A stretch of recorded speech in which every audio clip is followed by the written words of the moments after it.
দিল্লি এয়ারপোর্টে এসে সত্যিই এবার মনে হচ্ছিল যে আমার দেশে চলে এসেছি। আর দিল্লি এয়ারপোর্টে এই যে হ্যাঙ্গিং হাতগুলো আছে না, এই হাতগুলো দেখলেই মনে হয় যে আমার দেশে, আমার বাড়ির কাছের এয়ারপোর্টে আমি এসে গেছি। কিন্তু দিল্লি থেকে কলকাতার ফ্লাইটটা ধরলেই তারপরে আমি একদম আমার বাড়ির কাছে যাব। তো প্রথমেই আমরা চলে এসেছিলাম ব্যাগেজ কাউন্টারে এসে ব্যাগগুলো সব আমরা কালেক্ট করে নিলাম। এয়ারপোর্টের বাইরে আমাদের গাড়ি দাঁড়িয়ে আছে, তো গাড়িতে আমরা প্রথমে আগে ব্যাগগুলো ডিকিতে ভরে দেবো, তারপরে আমরা যাব হচ্ছে আমার একটা দাদার বাড়িতে।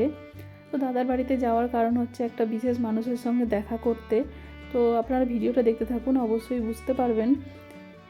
তো আমরা দাদার বাড়িতে থাকবো 2 দিন, তারপরে আমাদের আবার ফ্লাইট আছে 2 দিন পরে কলকাতা, দিল্লি টু কলকাতা। তো ফাইনালি সেই দিনই আমরা বাড়ি যেতে পারবো।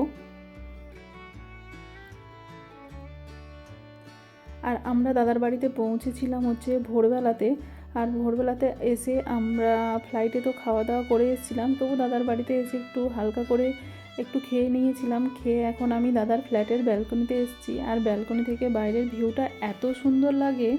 রাত্রেবেলা দাদার বাড়ির পাশ থেকেই মেট্রো লাইন গেছে, ওই যে দূরে দেখতে পাচ্ছেন আলো সারিটা, ওটাই হচ্ছে মেট্রো লাইন। তো দিনের বেলাও আপনাদেরকে দেখাবো, আজকে রাত্রের ভিউটা আপনাদের সাথে শেয়ার করলাম। এরপর আপনাদের সঙ্গে আবার দেখা হচ্ছে পরের ভিডিওতে।